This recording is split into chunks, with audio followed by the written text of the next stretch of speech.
From the Cronkite studios in downtown Phoenix, this is Cronkite News. Good evening and welcome to this special edition of Cronkite News on Arizona PBS. I'm Tanner Puckett.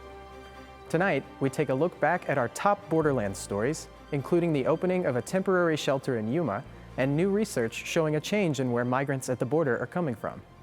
The Supreme Court today granted a victory for now to critics of the Census Bureau's plan to ask people their citizenship status in the 2020 census. But the ruling was not a complete victory for opponents, and it gives the Census Bureau one last shot, as Julian Paras reports from our Washington Bureau. The divided court said the Census Bureau can ask about the citizen question, as it has before, but it cast doubt on the Bureau's justification that it's needed to help enforce the Voting Rights Act. The justices said the Bureau will have to go back to court to make a better case if it wants to ask about citizenship in 2020. That could be a problem for the Bureau, which had said it needs to start printing the millions of 2020 census forms next month. Opponents of the question are claiming victory for now, but pledging to continue the fight. I want to let you know that we are going to fight to make sure that everybody of us are going to be counted in the Census 2020. That is our commitment, and we are going to work hard to make sure that it's happening. Having everybody counted would not happen if the census asked about citizenship, critics say. Undocumented immigrants might be afraid to respond, which would lead to undercounts in communities with large immigrant populations. But not everyone who is arguing outside the court this morning agrees. If you are legal, you should be on the census. If you are illegal, you should not be counted, because you really should not have a say in our government until you become legal. But Torres said the government's own estimates agree that response rates would drop with a citizenship question. We are speaking about 6 million people who are not going to be counted if they include the citizenship questions, according with the federal government. Scores of people rallied outside the court today, most against the citizenship question. Arizona Democrats welcomed the ruling. Representative Ruben Gallego tweeted that it's crucial that communities be counted, and Representative Raul Grijalva saying it stopped an administration attempt to rig the census against minority communities. At stake is federal funding based on population, as well as seats in Congress. Torres said Arizona could lose 2 House seats if its population was undercounted. Arizona is going to lose a lot of people. They say approx 60,000 people be counted. That means that probably they can lose up to 2 congresspersons. So that is the reason why it is so very important that everybody be counted. For now, Torres and others are declaring victory. We reached out to the Commerce Department and Census Bureau for comment. The Bureau this morning said that they're reviewing the court's ruling, but there have been no statements made since then. In Washington, Julian Paras, Cronkite News. The House passed a bill creating a pathway to citizenship for Dreamers. House Resolution 6 passed mainly along party lines. The debate on the bill lasted several hours. Members of Arizona's delegation spoke out for and against this bill. Julian Paras has the latest, live from our Washington Bureau. Just like the rest of the House, Arizona's congressional delegation split along party lines today on the DREAM Act. Democrats called it a badly needed move, while Republicans say it's just a bad move. Congressman Greg Stanton, a longtime supporter of the DREAM Act, said it will help the young immigrants who are in this country illegally, but that it will also help the state and the nation. That is a great thing to give these young people who came here through no choice of their own the maximum opportunities for success, opportunities for in-state college tuition at ASU and the other great universities that we have in the state of Arizona, to take these young people out of the shadows and bring them fully into our economy. The bill would end the threat to deportation for Dreamers, people who were brought here illegally and know no other country than the U.S. But it would also extend those protections to others and create a pathway to citizenship, which critics say goes too far. My home state of Arizona is at the forefront of the crisis on our nation's southern border. But the bill before us today offers no solutions and will instead, I believe, exacerbate the problem. Republicans repeatedly said that, rather than turning people away, the bill would end up attracting more immigrants. They accused the Democrats of shoving the bill through without debate. And first of all, it's a bad bill. It had closed rules. Here's something of immigration that is so tied to the American thread of the fabric of what built us, and we don't take any amendments. It's a closed rule. I said this to my leadership, and I'll say it to this leadership. Bad process builds bad policy, builds bad politics. But Representative Raul Grijalva said the bill is the right thing to do for dreamers and long overdue. I hope, I believe we have the votes to pass it, and that's good. This is long overdue. This will be, at least from the House of Representatives, a break from this deadlock of not being able to talk about immigration other than the wall. While the bill passed the House, its chances are not as good in the Senate, and even less certain if it passes the Senate and heads to President Trump's desk for his signature. In Washington, D.C., Julian Paras, Cronkite News.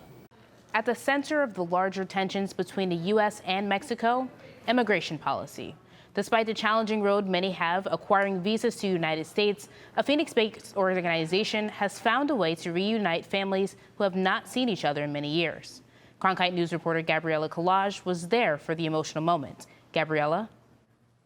Some of the families reunited over the weekend had not seen each other in over 20 years. And organizers say they're currently working on bringing even more families together in the coming weeks. A loved one's embrace. Something so simple, separated by a border. For one family, a 17-year period of waiting, all worth it. We were just counting the days to get him here. Yes, 17 years is a lot. It's a lot, so it's really exciting. With the help of Esperanza del Frontera and Raíces del Sur, 6 Phoenix families were able to obtain visas for their loved ones to finally come home. Like actually make me feel like something so special because I help, to come real, to put all the families together. Alma Mendoza says she was inspired to do this by a social media post from Raíces del Sur. The LA-based organization was advertising the work they do to reunite elderly parents with their loved ones in the U.S. A ver, acá tenemos otro hijo, 17 años sin verse. Especially with all the immigration thing happening right now, on the border, people dying because there's a program that you can apply and bring your parents, so that's what we try and work together. Luis Aguilar, president of Raíces del Sur, spoke about the process. Cataloged or considered a cultural exchange. That's even an umbrella that allows seniors 60 and over to apply for visas with only a passport.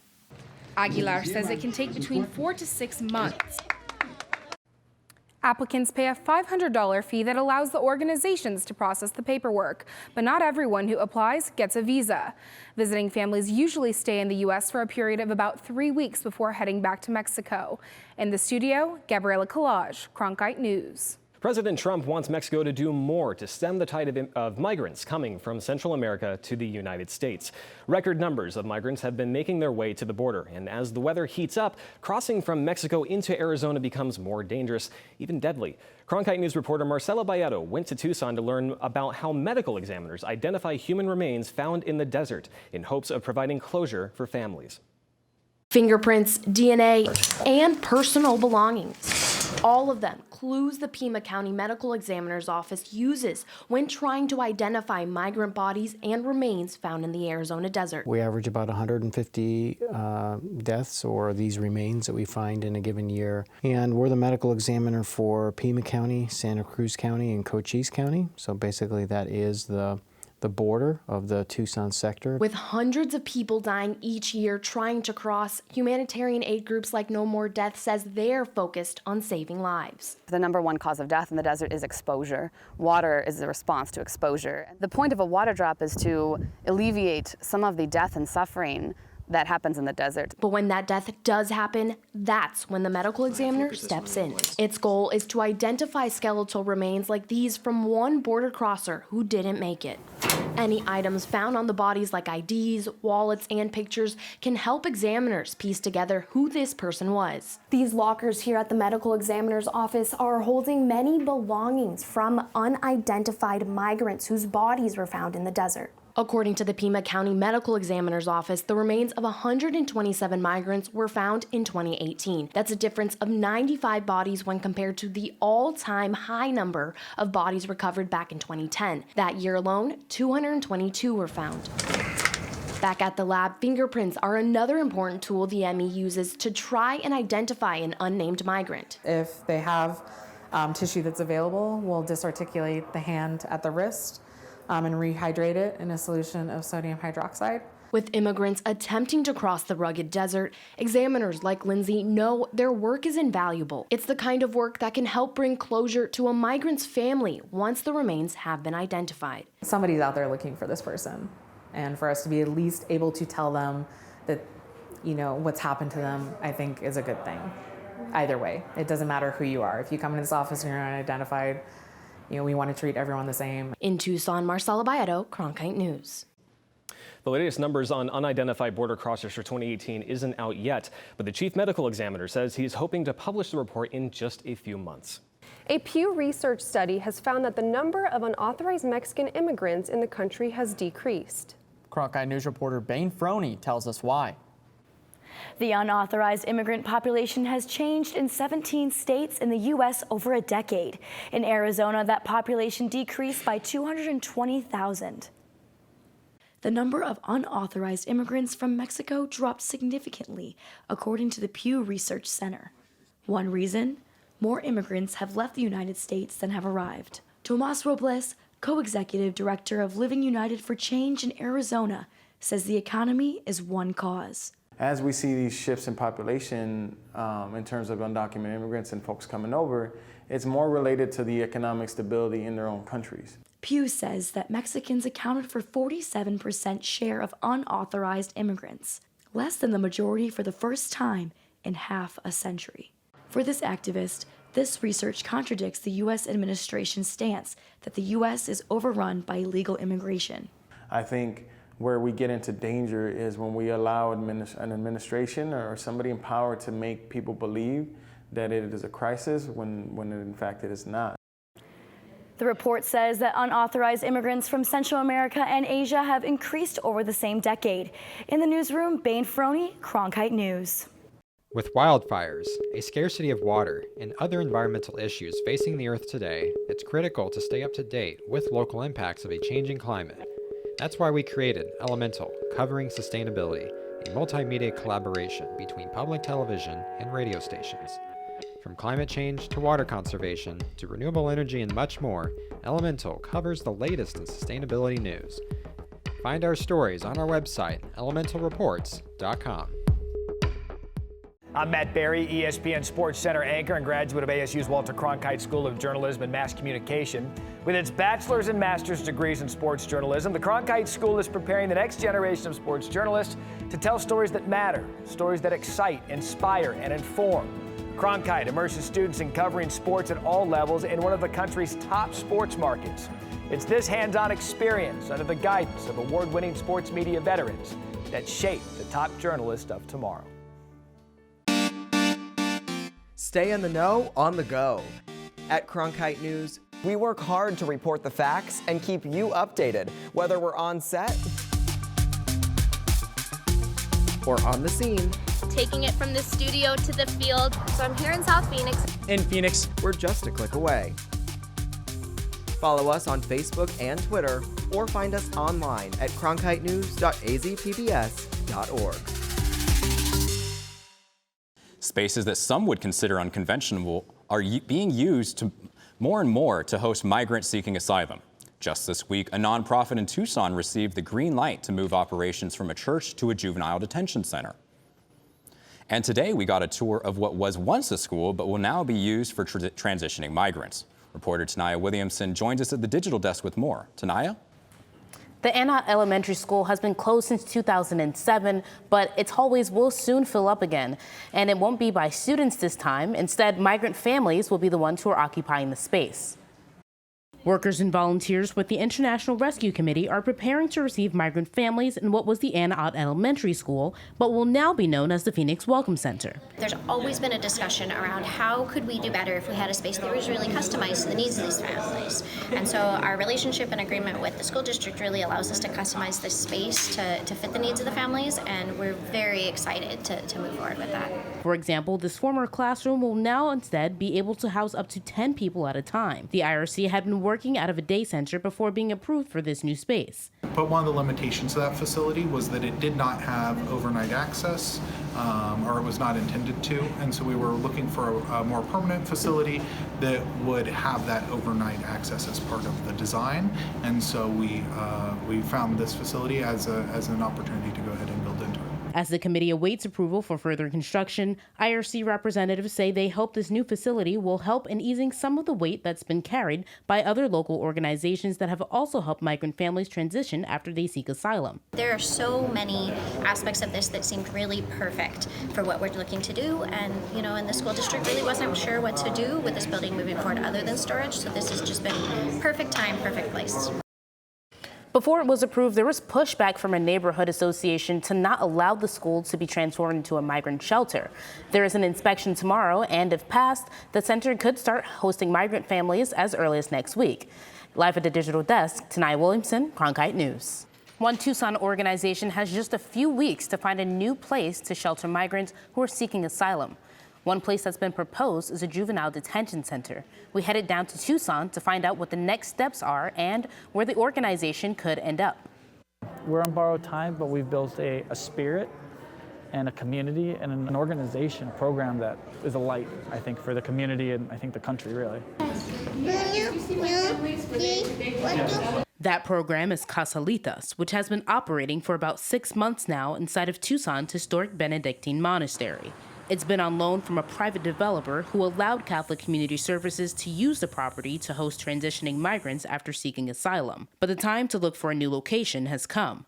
The Catholic Community Services, through the bishop, has made a request of Pima County to use vacant former juvenile facilities. What's being proposed is to turn over 3 units to Catholic Community Services to continue to operate their central shelter and processing facility. Chuck Huckleberry is the Pima County administrator who says while optics may look bad, the Pima County Juvenile Detention Center is not to be confused with an adult jail. There's night and day difference. This facility looks a lot like a college dormitory. It doesn't have locks on the doors. It will be operated really 24/7, 365 days a year. It will have amenities dealing with just TVs and lounges, and so it is the furthest thing from a jail. As of now, local elected officials in Tucson say the Juvenile Detention Center is one of the best options to house migrants. The alternative, if we don't have this facility, is street releases. Kazachik believes a juvenile detention center is the last thing a person seeking asylum will care about. Anybody who is pushing back against our use of that facility has to understand that that young mom, number one, doesn't know, and number two, doesn't care what that was used for 5 years ago. All she knows is that she's going to be welcomed and received there with open arms by this community. As migrants continue to come through areas like Tucson, volunteers say they will continue to lend a hand. I want to leave that message to whoever I encounter here, that there are people in the U.S. that really want and care about what happens to them, and that we're really welcoming them. And while Casalitas is on borrowed time at the monastery, Diego Lopez says their work continues inside the proposed juvenile detention center and beyond. We can see shelters open up in old warehouses. We've seen shelters open up in old courthouses. We've seen all these shelters being opened up in places in an old church, like pre-World War II. Opening up in places that weren't meant to be taking care of people. And we have to take the opportunity of finding all of us and recognizing as a country that these shelters need to exist and need to have homes that are capable of helping these families. The decision to approve the use of the Pima County Juvenile Detention Center will come to a vote on August 6th. If approved, Casalitas can start moving in that same day. While officials in Tucson are talking about how to handle migrants when they show up here, experts in Washington were talking about the larger question of U.S. and Mexican cooperation on the issue of immigration. Julian Paras was at that discussion this morning and brings us the story live from our Washington bureau. Experts on the American Enterprise Institute panel acknowledge a long list of problems related to immigration. There are solutions, they say, if lawmakers can discuss options rationally rather than politically. Former Mexican Ambassador Geronimo Gutierrez said the concerns about immigration are not just on this side of the border. It's certainly an issue that it's charged politically in Mexico, in the United States, and certainly in Arizona. But I think that today's session just highlights that it's possible to have rational discussions about how to improve the way the United States and Mexico manage immigration.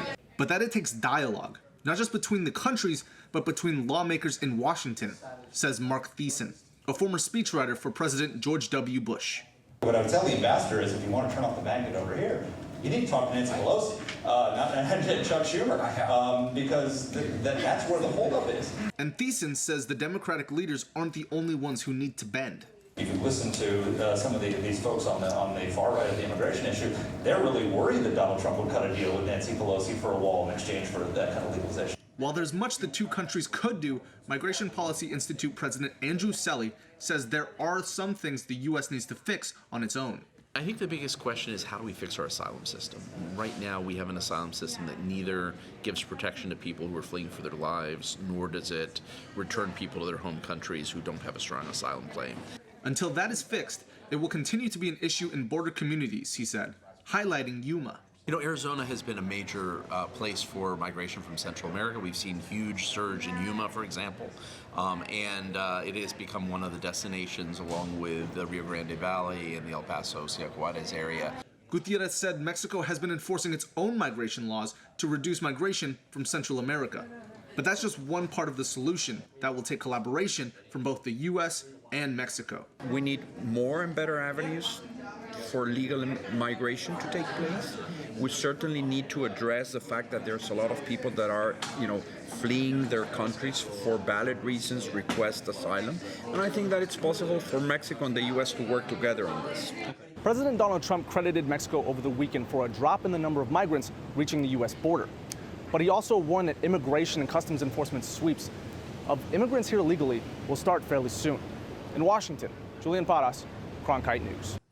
A new detention facility opened today in Yuma. Border Patrol officials say they need the extra space to house migrants as they are processing after seeking asylum in the U.S. Cronkite News reporter Amanda Slee has more. The U.S. Border Patrol says they will start placing families in this new temporary facility by tonight. This tent-like structure can hold up to 500 people and is air-conditioned.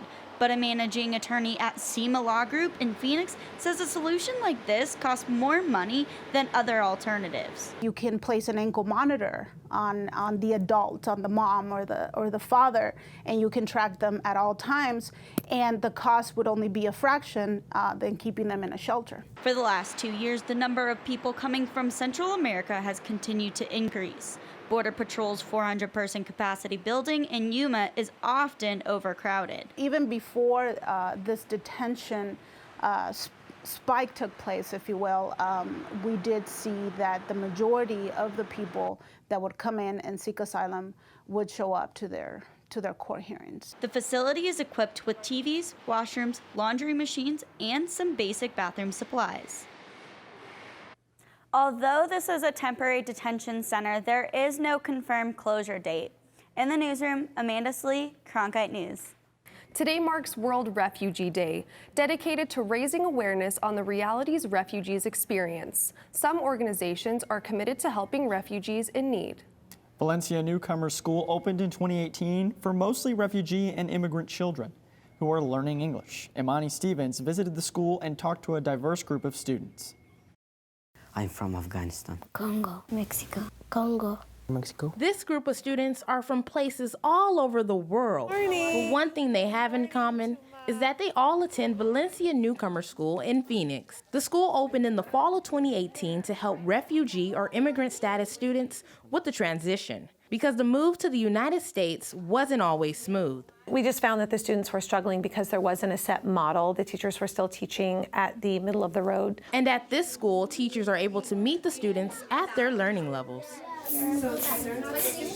Targeting our instruction to meet individual needs of students that speak a variety of different languages and come with a variety of and diverse backgrounds. Christine Jones, who teaches 3rd through 5th grade, says the students that once had challenges with learning English are now teaching other students.